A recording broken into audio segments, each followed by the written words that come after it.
Are we live? Live.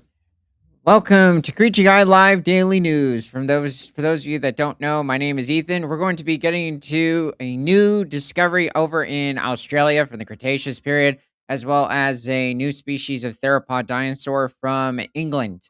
And we're also streaming on both Kick, Rumble, and YouTube. So, I also hope everybody's having a triumphant International Ice Age month.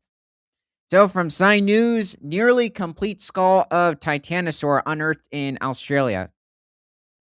Titanosaurian sauropod dinosaurs were diverse and abundant throughout the Cretaceous period with a global distribution.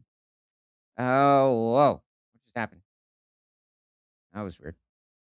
However, few Titanosaurian species are represented by multiple skeletons, let alone skulls. The Titanosaurs first evolved somewhere around 170 million years ago during the Middle Jurassic. I'd say pushing somewhere between 170 and 175 million years ago. So, right around this time, different species of or groups of theropod carnivorous dinosaurs, such as members of Allosauridae, first evolved. Even different members of the Carcharodontosaur lineage, as well as different species of sauropods, like the Macroninian sauropods, that would later give rise, actually very shortly afterwards, give rise to the different species of diplodocids, other titanosauromorphs, and brachiosaur sauropods. It's also around the time some of the first true ornithopods would have evolved. So early relatives of animals such as Edmontosaurus and Iguanodon. Diamantinosaurus matildi from the late Cretaceous Wighton Formation of Queensland, Australia, was represented by three specimens, including one that preserves a brain case and several other skull elements. So Wighton Formation, we do obtain a few other different species of dinosaurs from this specific area of Eastern Australia.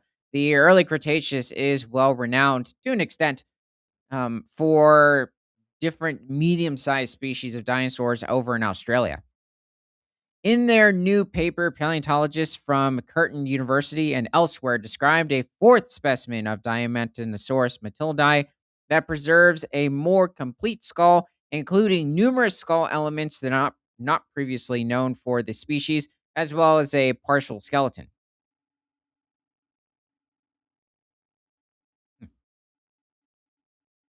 This is really good to hear, considering for many species of dinosaurs in general, not just different species of sauropod dinosaurs, you um, you have it where four specimens are very rare, at least of the same species.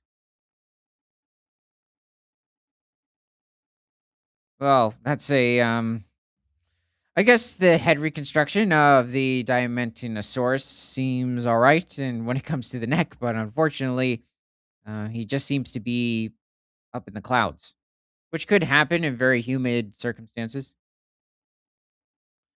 or where there's a lot of condensation. Let's head back to the article. Diamantinosaurus matildi lived during the early late Cretaceous epoch about 94 million years ago. This is around the time when many other species of theropods and ornithopods existed over in late Cretaceous Australia, but as well as into earlier in the early Cretaceous too, especially with members of the ornithopod lineage such as Elasmaria. In fact, let's look up another species of sauropod dinosaur. So the Wintano Titan.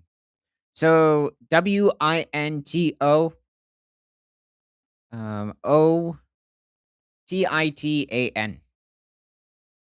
So this is a species of sauropod dinosaur that existed over in eastern Australia Whoa, around whoa. Respell that. not come up. W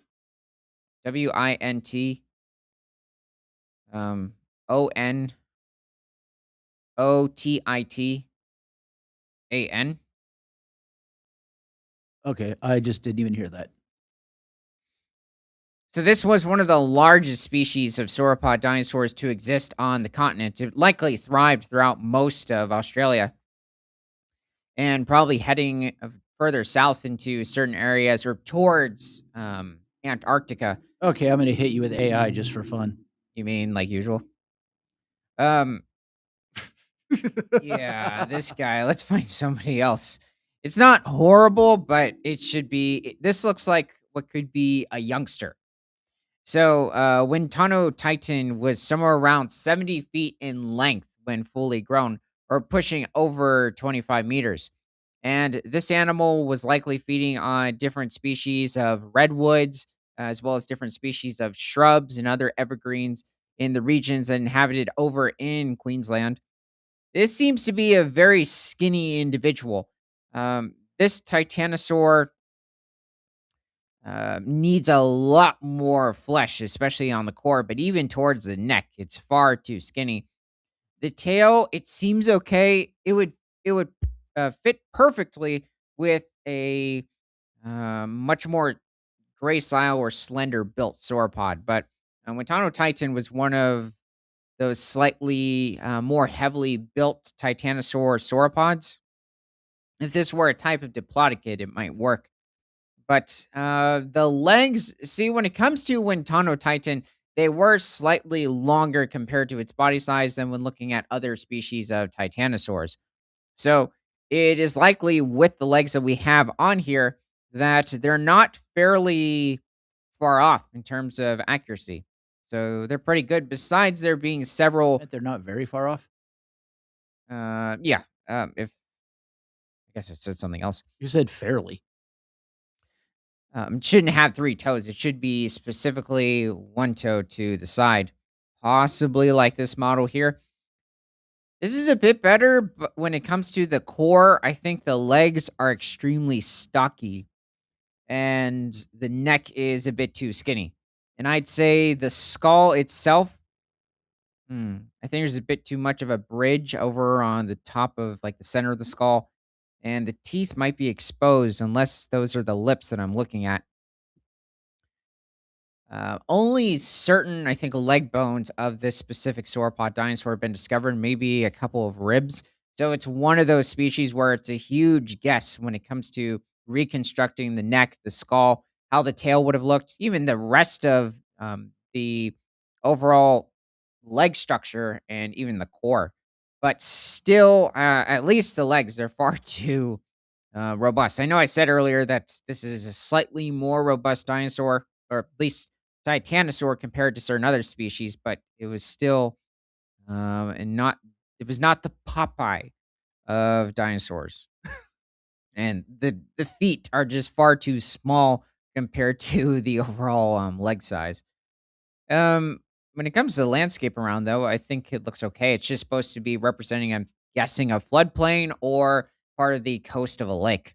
And likely this animal, considering it weighed somewhere between 15 to 20 tons, was having to feed on more than 3,000 pounds of food a day, or more than 1,400 kilograms of conifers. It was also possibly feeding on some of the earliest species of flowers too, but considering how high um, it's having to feed, it's unlikely for the most part to feed on flowers. It's just going to be busy focusing on different species of conifers, and it doesn't really have a reason to compete with other herbivores and possibly smaller sauropods that are focusing on more low-lying plants like different species of cycads and ferns in the area. Let's go back to the article. If you're watching this in a, what, in the vertical section, it's on YouTube. It's also up at full screen if you just go to our, channel. What do you want me to go to? Let's just head back to the article. This dinosaur was first described, so the Diamantinosaurus matildi was first described and named in 2009 based on fossil finds in the Whiten Formation of Australia. Diamantinosaurus matildi was a medium-sized titanosaurian. So I am wondering if specifically this is a true titanosaur, like a member of Titanosauridae, because if it's just a titanosaurian, that doesn't mean necessarily that it's a member of Titanosauridae. It's like when looking at different species of horned dinosaurs like Triceratops and its older relatives, there are different species of horned dinosaurs that are members of Ceratopsian, or the Ceratopsian lineage, but they're not specifically members of Ceratopsidae. Really, because ceratopsidae doesn't come into play until somewhere around 83 million years ago. So, ceratopsians that existed beforehand during the late Cretaceous, the early Cretaceous, and even during the last 20 to 22 million years of the Jurassic were only members of the ceratopsian. So only okay, so measuring 16 meters or 52 feet long and weighing up to 25 tons. Wow, this is a very heavy individual for its length. Just overall, when it comes to sauropods, that's actually pretty impressive. 25 tons and 52 feet. Now, I know there are certain species of mammals that technically are overall larger and heavier compared to their body size, but um, for different sauropod dinosaurs, considering they had very light bones compared to their body size, consisting there were all these holes in their bones that would make them lightweight, but they were still relatively robust. You just had different long tusked elephants or relatives, close relatives of mammoths, but not true mammoths that could weigh somewhere between 15 to 25 tons, such as the genus Paleoxodon. However, focusing on sauropods, this is still very um, very intriguing. Though the large elephants had relatively more dense bones compared to the sauropods. Only three specimens, including one that preserves a brain case and several other skull elements, were previously known. Nicknamed Anne, the new specimen preserves a more complete skull, including numerous skull elements not previously known for Diamantinosaurus matildae. Anne is the first sauropod dinosaur found in Australia to include most of the skull, and also the first Diamantinosaurus matildae specimen to preserve a back foot. Well, that's really good to hear. It might not sound like having the bone specifically to the back feet and even just one foot would be very helpful, but it is. It will show a lot about the overall, partially locomotion, just the overall foot structure of the animal. Said Curtin University paleontologist Stephen Porapot. I was lucky enough to be involved in this Australian first discovery. Being able to lead the research on these fossils was a huge privilege. This skull gives us a rare glimpse into the anatomy of this enormous sauropod that lived in Northeast Australia almost 100 million years ago. So let's look up a species of carnivore from the area. Yet it is highly up for debate. Ozraptor. Ozraptor.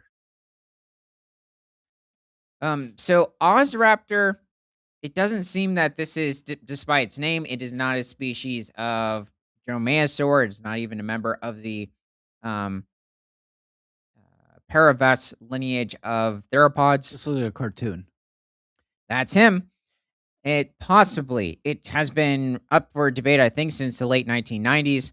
And this animal could at least be a member of the Carcharodontosauridae lineage of theropods, which first evolved during the mid Jurassic but massively increased in number during the early Cretaceous. Oh, someone's got a Reddit one that looks neat.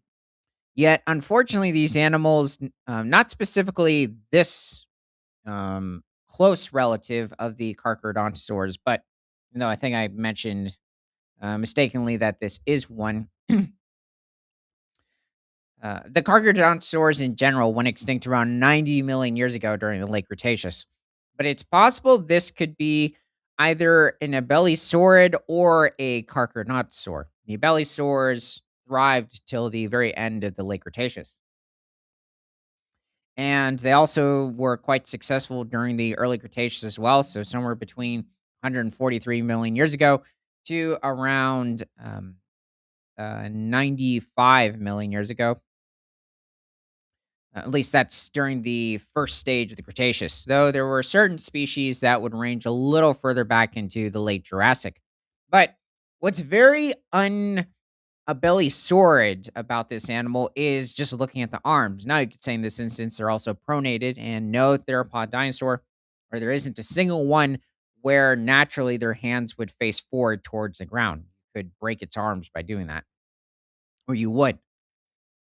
It's also showing this specific carnivore having four fingers, which is quite unique in the later Carcharodontosaur lineage. Most of them only have three. There don't seem to be any species that have two, or two fingers, or just one. This animal, so far, there's only been specimens that show could have reached somewhere around 6.5 feet in length, or pushing around 2 meters, or 6.6 feet. And it looks like it could be a juvenile. This animal seems to have inhabited Australia, I believe, somewhere during the mid Jurassic. So, somewhere around 160 million years ago. And Ozraptor does have very belly sword like features, really, when looking at the skull of this animal, even when looking at the tail structure, at least what we can make of it. But the arms are more of like that of a Carcharodontosaur or an Allosaur in general, and specifically just a member of Allosauroideae, not Allosauridae.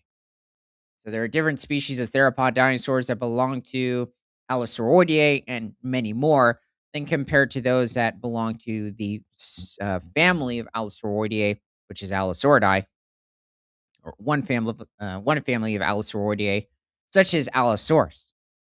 This animal, it just simply is a huge guess. Also, when it comes to theropod dinosaurs and when they would make sounds, and this goes for the herbivores too, their tail would not stick up in the air like what is shown in different cartoons or movies. Sometimes even documentaries will show this, and they did not have the that physical capability. What is interesting about this model is that it's showing it with a wide variety of feathers, and that is not usually an embellisaurid trait, or at least even in reconstructions, they might add a variety color, or usually paleo artists will add just different types of orange, red, green, blue to the animal. In this case, like blue and yellow. I think a little bit of like violet, and then obviously like a pink sort of a coloring to the gums. But feathers, even for carcharodontosaurs, except maybe certain smaller species. Lonely Auto Race But just said, "Thank God for guns." oh, you mean when fighting off these animals? I Yeah, I'm going to be honest, I don't know what specifically, if you're having to take out something like a large Carcharodontosaur, and I'd say even smaller theropod dinosaurs because of how tough they would be. I think certain earlier or smaller species, like even the raptors, can be a little underestimated. I think until like recent depictions. But anyway, let's see. Was there anything else about this animal? Oh, considering looking at the skull structure of the Ozraptor, and very belly sword like, and I think a bit less so to the Carcharodontosaurus, it's very likely, at least compared to its body size, it was meant for crushing bone to an extent, and probably having a relatively powerful bite force. The only negative to this, or one of the negatives, is simply that these animals had a bit of a hard time simply ripping off flesh, since theropod dinosaurs with these types of skull structures, when looking at their teeth, they don't have as sharp of teeth compared to theropod dinosaurs with much longer and thin and narrow jaws, like different species of allosaurs and carcharodontosaurs, even certain members of the dromaeosaur family. Oh, it's Um, another AI one. huh. That is, I mean, it could be another reconstruction. It's a huge guess to this animal. There have only been certain fragmentary remains of Ozraptor that have been discovered. And if I didn't clarify it, it is, so far, it doesn't look like it's a member of the Dromaeosaur family, which is the raptor family, as well as the Megaraptors, which is also a close relative. They're both members of the Coelurosaur lineage of dinosaurs. And no, it doesn't look like this is anything like a Tyrannosaur, which is Tyrannosaurs are also members of the Coelurosaur lineage of theropods. Um, that's a huge beetle, though.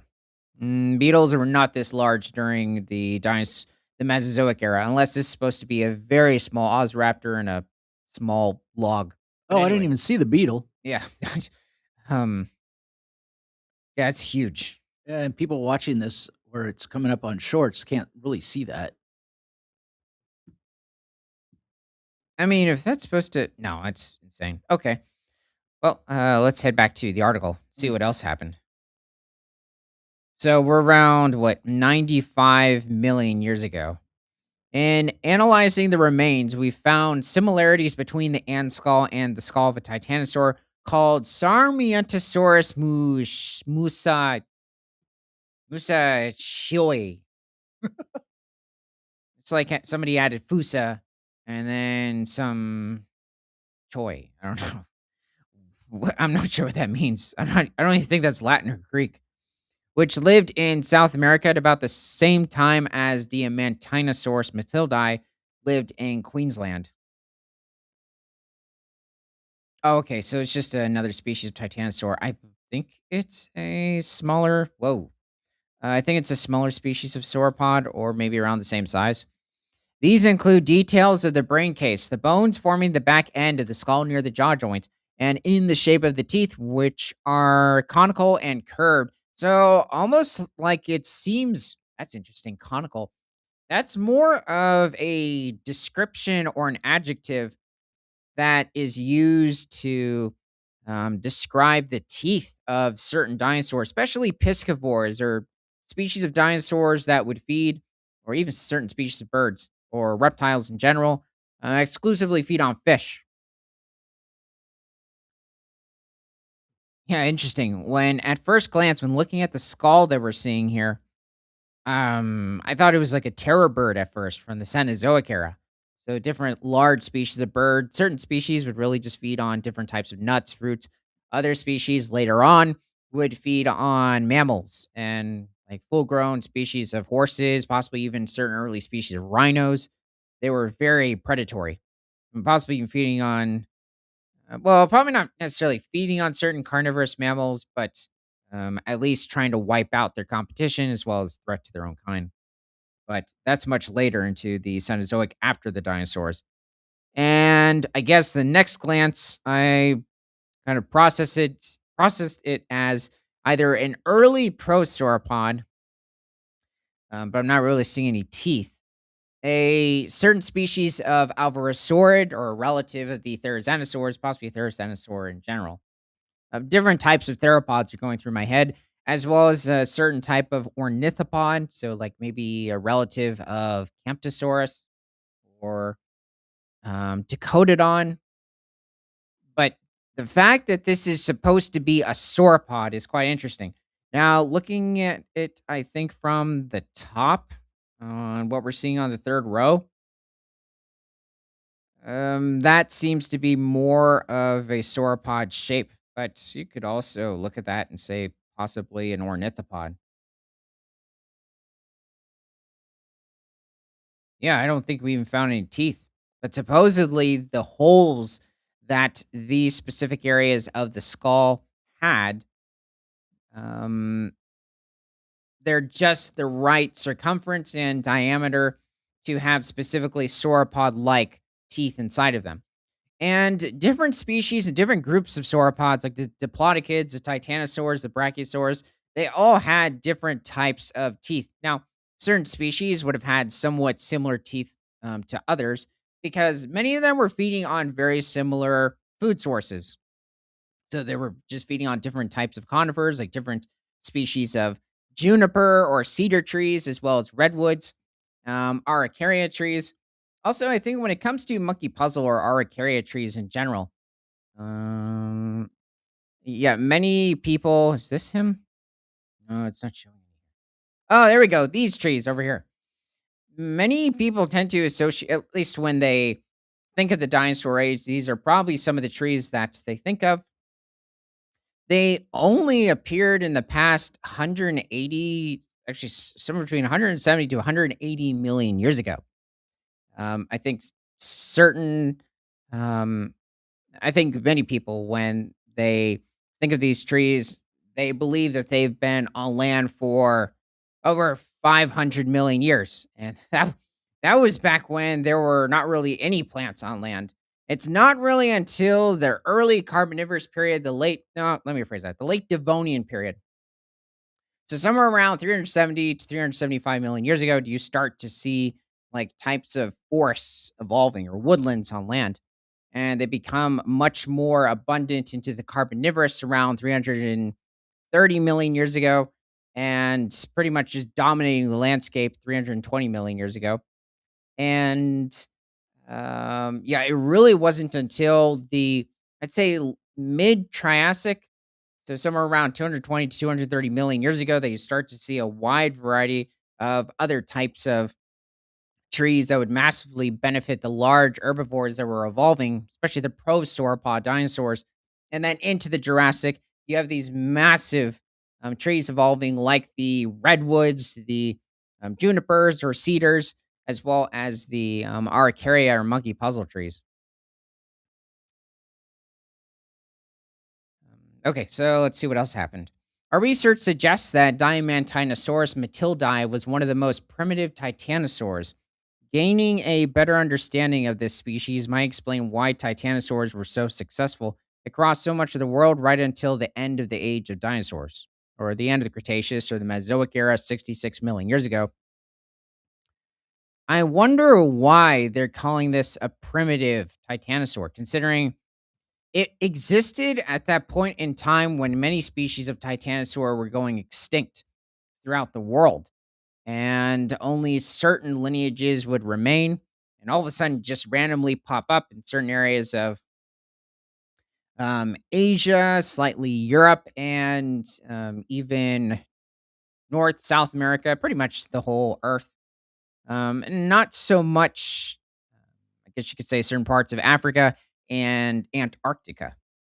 They do show up in Australia. Wait, there's sauropods in Antarctica?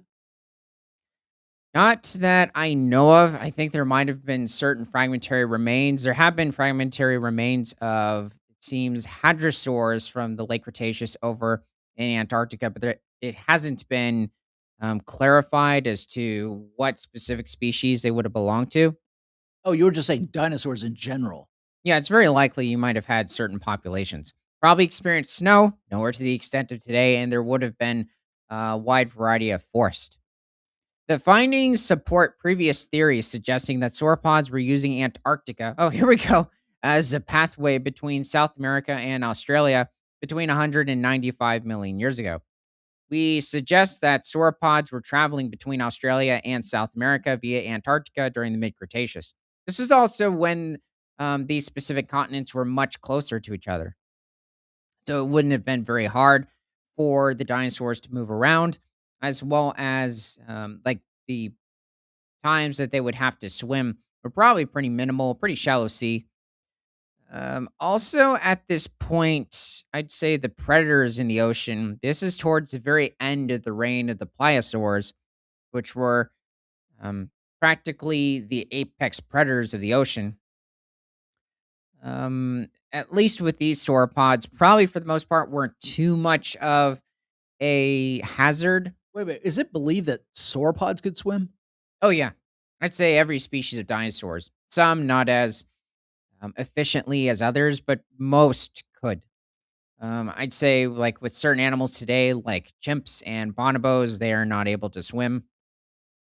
Doesn't seem to be the case with different species of archosauromorphs. They were quite mobile in the water. We okay, so warmer conditions that far south might have been favorable for them. The window between 195 million years ago was one of the warmest in Earth's geologically recent history, meaning that Antarctica, which was much more or less where it is now, had no ice. It was a bit of a warming period, or I guess it's like a series of global warming, and then you would experience massive global cooling occurring a bit later into the Cretaceous. So around 80 million years ago, and there was a massive cooling event that occurred, and especially during the 70 to 80 million year window. And that's how you had all of these, there's all of this evidence for massive, well, certain snow accumulations occurring in different areas of North America, the northern hemisphere in general, and as well as Antarctica. So you did have dinosaurs living in the snow. Similarly, Australia, which was further south than today, was warmer with less seasonality. Yes, it's very true. Today, outside of like the different species of birds and mammals that accumulate in the area, there's not much life. In that climate, Antarctica was forested and might have been an attractive habitat or a pathway for wandering sauropods. There is another species of carnivore I'd like to look up for this specific area. So, um, guess let's look up a certain species of Megaraptorid. So, Australvenator, Australovenator.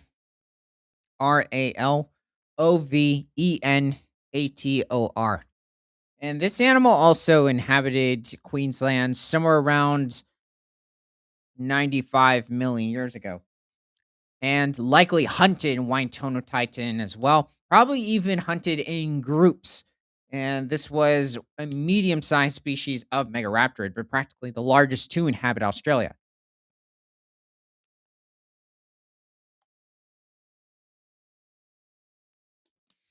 So Australovenator is a member of the Coelurosaur lineage of theropod dinosaurs and also of Megaraptoridae. Does that look good, or does that look like AI? It's okay.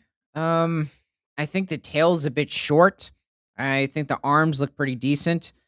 Megaraptorids in general had decently long legs compared to their body size. Not very much of a bulky sort of core. I guess there could be a little more. He might be a bit skinny in that area, or just too short when it comes to the overall rib cage. And his neck and his face. Hmm. There is, I think, something a bit off about the skull. It's interesting. He's hunting one of those. Gosh, what are those fish? It's not hitting me. That is interesting. Megaraptorids aren't usually portrayed as hunting fish or being piscivores. They're usually portrayed as hunting different species of herbivorous dinosaurs. This seems to be one of the largest species of theropod dinosaurs to exist over in Australia at this point. It possibly competed with certain species of abelisaur theropod dinosaurs, so animals related to like Nemosaurus and Carnotaurus.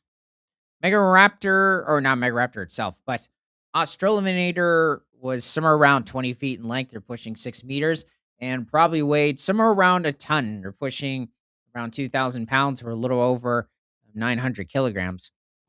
And doesn't seem to have had a very powerful bite force compared to its body size. It definitely wasn't um, necessarily light or what am I trying to say? This animal was more specialized in basically just slicing off flesh compared to crushing bone. I mean, it could handle coming to contact with bone, but wasn't necessarily meant for crushing. And likely, it was one of the few species or few groups of theropod dinosaurs that was able to inflict massive damage with its forearms. Considering many groups of theropod dinosaurs, for some reason, decided to evolve extremely large heads compared to their overall body size and just shrink their arms. It's like, why is the body doing this? It just it um it's like it's stating that it's mm, I don't know, almost punishing the arms for some reason. We're going to just exchange all of the power to the head and leave the arms for what scratching use. In many cases, with theropod dinosaurs that had smaller arms or very small arms compared to their body size, they couldn't even scratch themselves. However, there are instances where they could be quite flexible and still very strong compared to the arm's overall body size, at least compared to the animal. But Megaraptors were definitely capable of shredding or just quickly, or I guess very well mannered way disemboweling their victims. I guess it's not very well mannered, but is there anything else? Okay, let's head on to the next article. So, from phys.org, new species of dinosaur discovered on Isle of Wight. There seems to be an ichthyosaur in the background in this scenario. And this looks like some sort of theropod. In fact, it looks like a species of Megaraptor itself. Oh, won't let me do it. Hmm. So whenever this is taking place, it's not surprising. Well, it said I think it's based off of somewhere in Europe. It's not surprising finding ichthyosaurs in this area, considering during the much of the Triassic, the Jurassic periods, as well as the early Cretaceous, the beginning of the late Cretaceous, ichthyosaurs were quite abundant around Europe, considering Europe was a series of small islands. Still hosted medium-sized dinosaurs. So, new species of dinosaur discovered on Isle of Wight. Okay, so we're over in England, I believe over in the southern region too.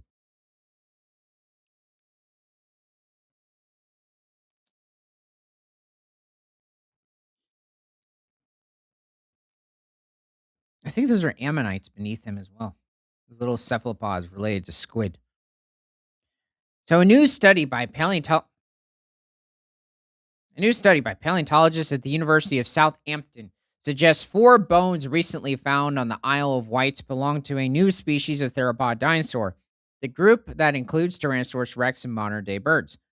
So it sounds like Coelurosaurs, which, if that is a megaraptor, would be true. Birds are technically modern day Coelurosaurs. They are also members of Paraves. The dinosaur lived in the Cretaceous period 115 million years ago. Interesting. So this is a bit before. Wait a second. I might have put Australopithecus. Did I put him a bit too far? Never mind. I'm going to leave that to the side. So this is during the mid early Cretaceous. Is estimated to have been up to 4 meters long, somewhere around 13 feet. So a smaller species of Megaraptor, unless this is supposed to be a juvenile. The bones were discovered on the foreshore at Shanklin last year and are from the neck, back, and tail of the new dinosaur, which has been named Vectorovinator inopnitus. It is interesting how many species of, well, not just Megaraptor, but there are other members of the Neotheropoda lineage of theropod dinosaurs that have the name Ovinator in their name. It gives it some tenacity. Let's look up a probably not one of his prey items, but did exist over in England. Mantellosaurus. Mantellisaurus. So this is a relative of the dinosaur iguanodon, which also inhabited England.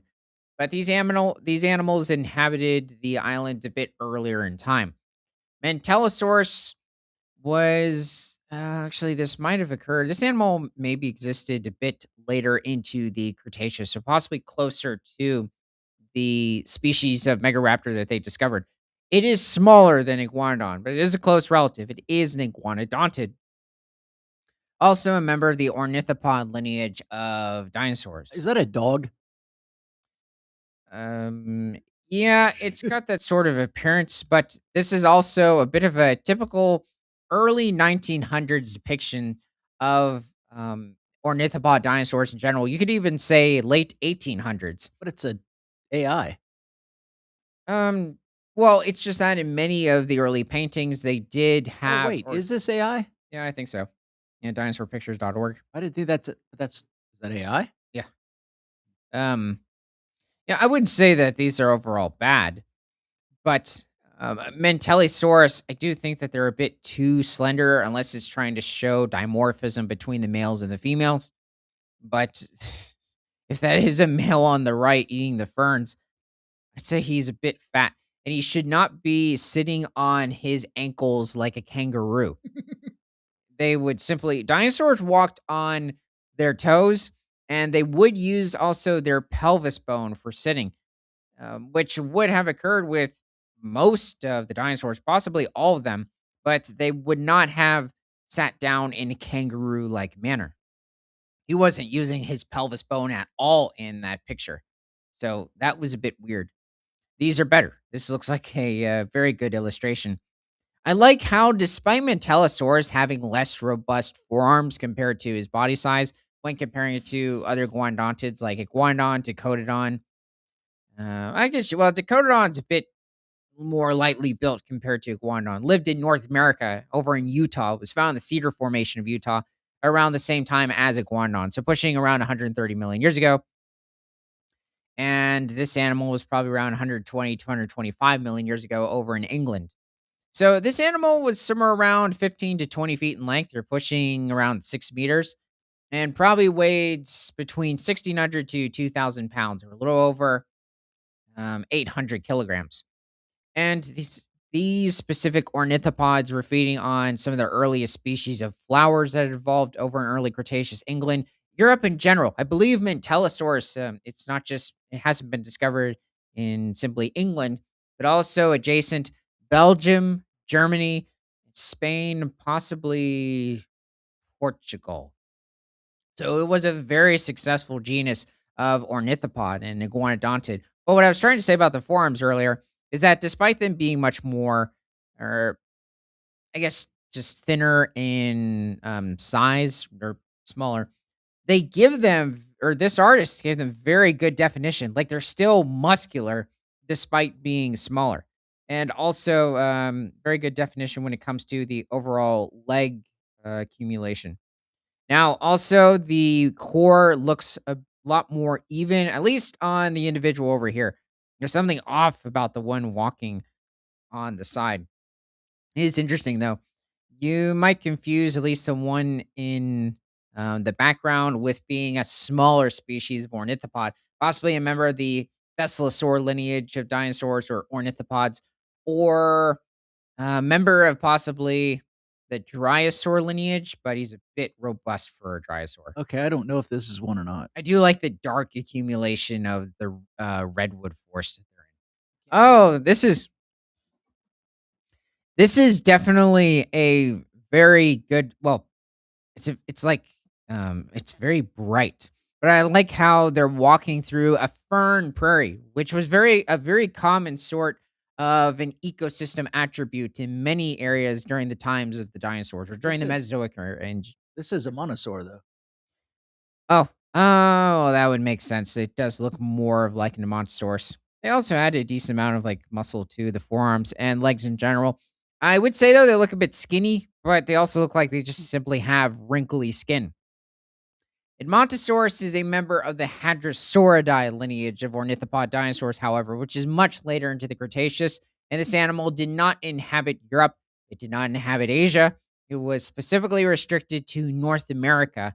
So, first evolving, there were a few different species around 76 million years ago during the late Campanian stage of the Cretaceous.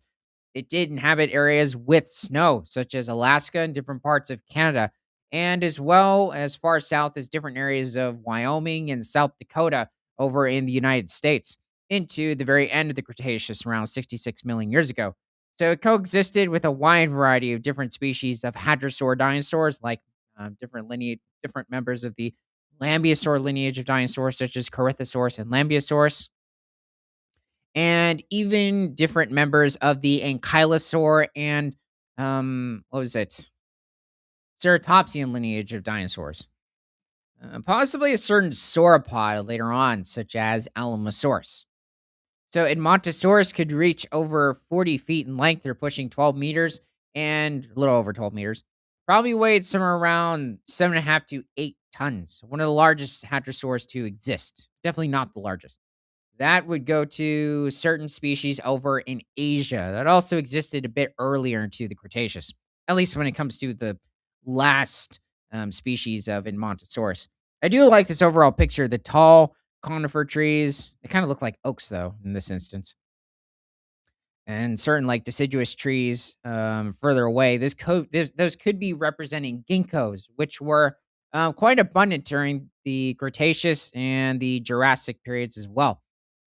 But the fern prairie, I like it. The problem is at the very base, this looks like grass. There were certain species of primitive grass during the Mesozoic era, especially into the Cretaceous and possibly the late Jurassic, but they weren't true grasses like today.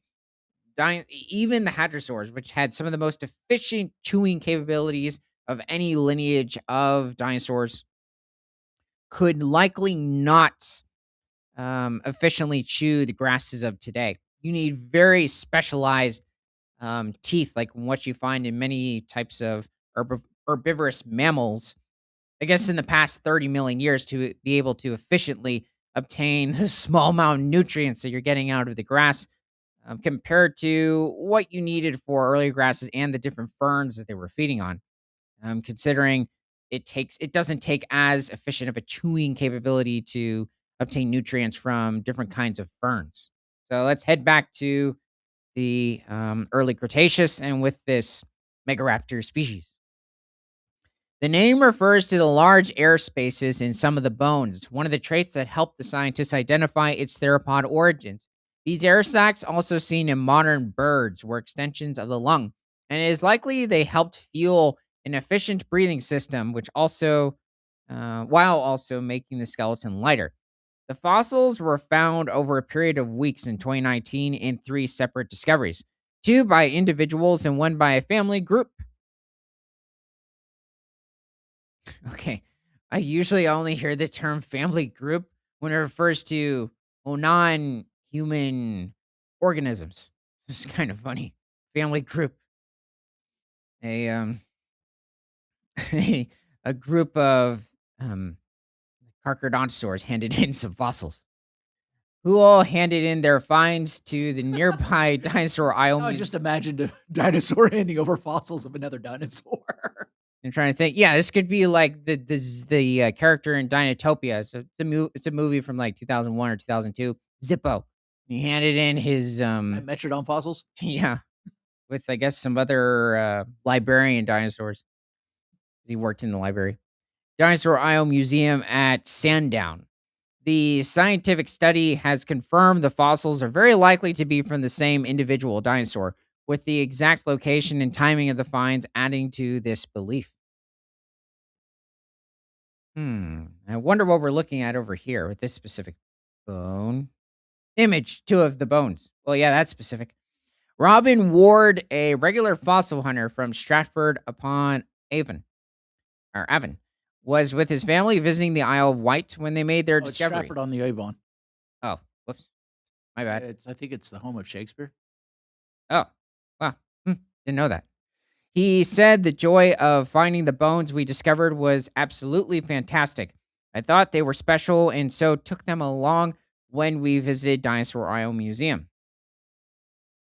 They immediately knew these were something rare and asked if we could donate them to the museum to be fully researched. James Lockyer from Spalding, Lincolnshire, was also visiting the island when he found another of the bones. Also, a regular fossil hunter, he said it looked different from marine reptile vertebrae I have come across in the past. I was searching a spot at Shanklin and had been told and read that I wouldn't find much there. However, I always make sure I search the areas the areas others do not. And on this occasion, it paid off. Hmm. So I'm okay. They found this in a marine deposit, since that explains the picture and the Megaraptor falling to the seafloor. What's it doing? Oh, I guess just giving an overall side view. So this is some vertebrae, guessing a cervical vertebrae, so maybe part of the neck. Could be a tail vertebrae, however. Very well preserved. Paul Farrell from Ryde, Isle of Wight, added, I was walking along the beach, kicking stones, and came across what looked like a bone from a dinosaur. I was Gave it really, a good kick. yeah, I was really shocked to find out it could be a new species. After studying the four vertebrae, paleontologists from the University of Southampton confirmed that the bones are likely to belong to a genus of dinosaur previously unknown to science. The findings will be published in the journal Papers in Paleontology in a paper co-authored by those who discovered the fossils. Um, I'm trying Oh, to. so it's co-authored by them. Who's actually writing it? Yeah, we don't know. Who is somebody else? We're over in England. Oh, let's look up another theropod dinosaur, Metricanthosaurus. So Metricanthosaurus.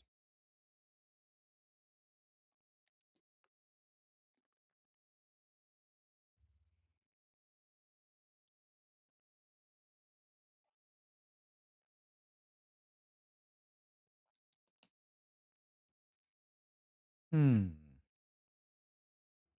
I'm mixing him up with a concavinator, which belongs to the same family of dinosaurs. So this is also a member of the Allosauridae lineage of theropod dinosaurs. This is a member of Metriacanthosauridae as well. This is a species of late Jurassic dinosaur, so from over 165 million years ago in Jurassic England. It coexisted with different species of theropod dinosaurs as well on the island. Well, the corresponding islands over amongst the British Isles and even continental Europe. So different areas of Germany, um, Belgium. So I think this might be a statue. This is a very odd Metricanthosaurus, and he should not have his hands facing towards the ground. And he should have lips. That too. His teeth should not be extended towards the side. What's another thing? His arm should also be a little more hunched towards himself, not exactly like what you might see in certain depictions of dromaeosaurs or raptors. In the case, even certain species of tyrannosaurs, but not necessarily that far out. What's another thing? He's too stocky. Like his tail, almost everything about him, except his arms. His arms seem kind of out of proportion and just thin. Um, let's see what else. Okay, that other past photo is actually a bit more accurate. So That's an Metracanthosaurus old one. is probably a medium-sized species of dinosaur even for the time. You already had different species of megalosaurs that had evolved around 170 million years ago over in England as well, such as Megalosaurus, the first confirmed dinosaur to be discovered. So this is definitely uh, what on earth? Okay, he's got lots of problems. He looks like one of those Ceratosaur toys that's were stuck in different like toy sets, and everybody is just very disappointed to see the lack of creativity. Um, but anyway, let's see. This looks like a depiction, if this is of Metricanthosaurus from 1940s.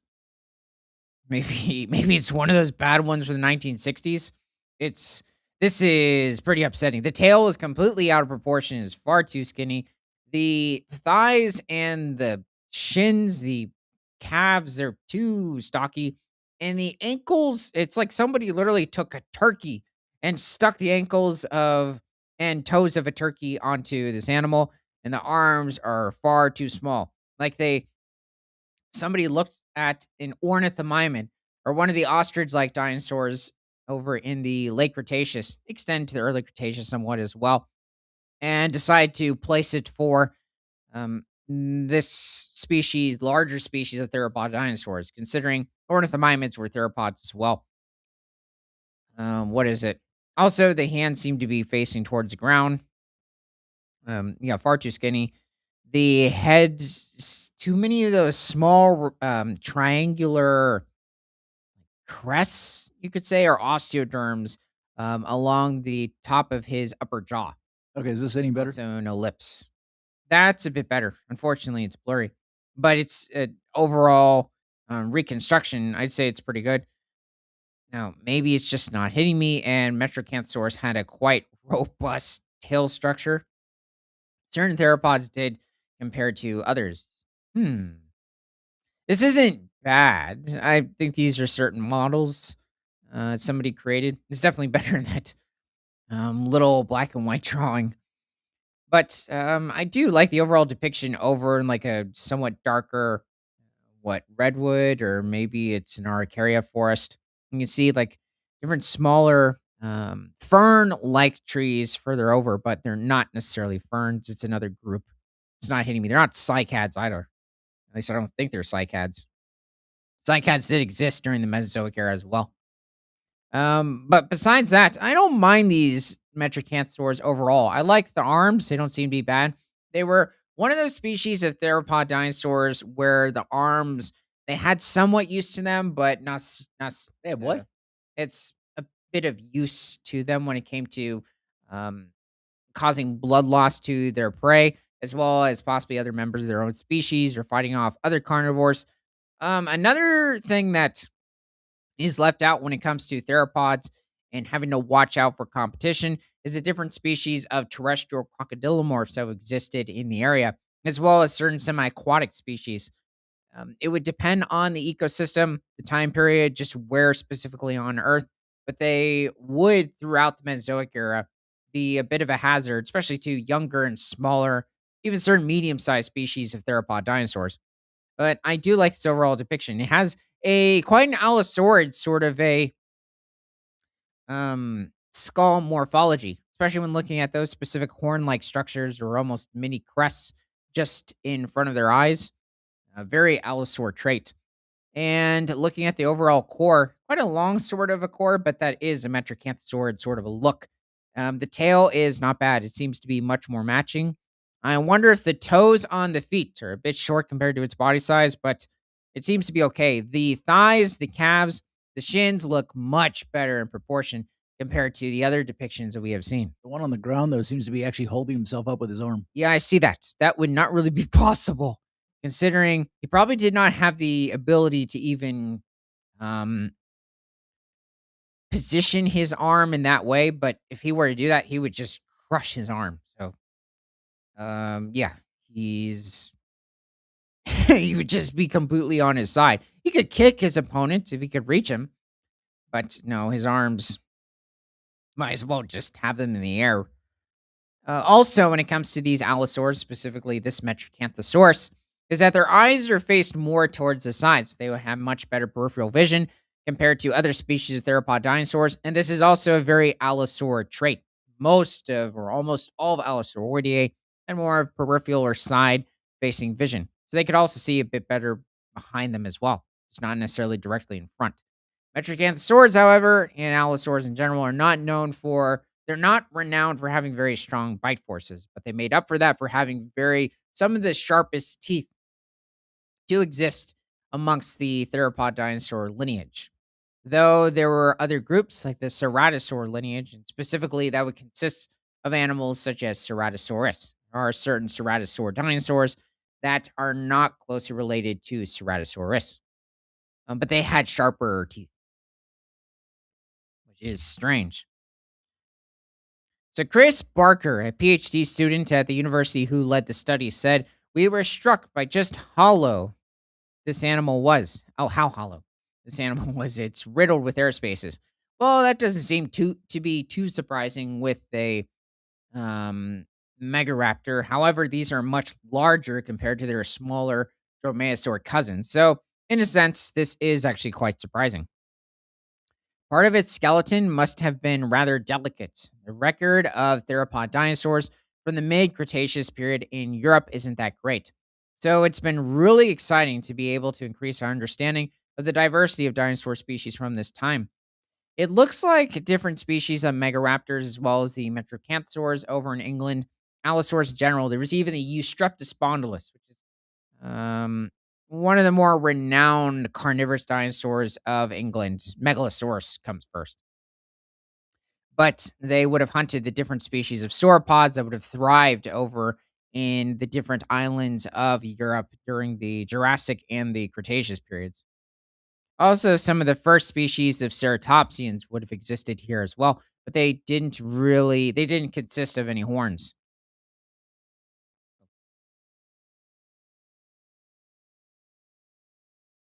Oh, so that's the vertebrae. You don't usually find dinosaurs in the deposits at Shanklin, as they were laid down in a marine habitat. You're much more likely to find fossil oysters or driftwood. So this is a rare find indeed. Yeah, it's quite nice. It is likely that the Vectorovinator lived in an area just north of where its remains were found, with the carcass having washed out into the shallow sea nearby. Chris Barker added, "Although we have enough material to be able to determine the general type of dinosaur, we'd ideally like to find more to refine our analysis. We're very grateful for the donation of these fossils to science for the important role that citizen science can play in paleontology." So another species of dinosaur that let's look into that. Trying to think real quick. Okay, Kunburrasaurus. So Kunburrasaurus.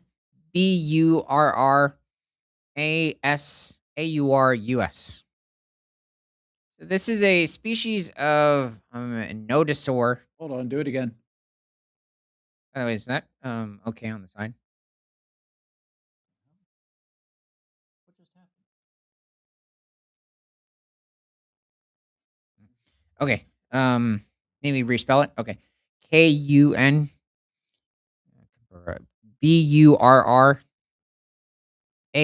Okay, it came up. So this is a species of ankylosaurimorph, or an armored dinosaur, not in England, however, but over in Australia. So these animals, the ankylosauromorphs in general, did inhabit different areas of Asia, North America, South America, but they're not very common. Um, not too much Africa and Australia. So when it comes to Kunburrasaurus, this animal existed in the region around 103 million years ago over in different areas of the continent. It was a smaller species of ankylosauromorph, but for a nodosaur, it was about average size. So pushing somewhere around 15 feet in length, or pushing 5.5 meters. And I guess actually probably around 5 meters. Yeah, this it's a very close relative of the nodosaur minmi, which sometimes is confused for Conversaurs. They have, in some instances, outside the tail, very similar morphology and just overall structure when it comes to the armor. Minmi might be slightly more armored when it comes to the overall smaller osteoderms or bone-like structures, protruding throughout the upper part of its body. Not so much. Minmi didn't really have the massive elongated spiked tail that was more abundant in other species of nodosaurs, not just in Cunborosaurus, but in other species over in North America, such as Sauropelta at the time. Sauropelta was slightly earlier into the early Cretaceous, around 110 million years ago, and then later species into the late Cretaceous over in Canada, like Edmontonia.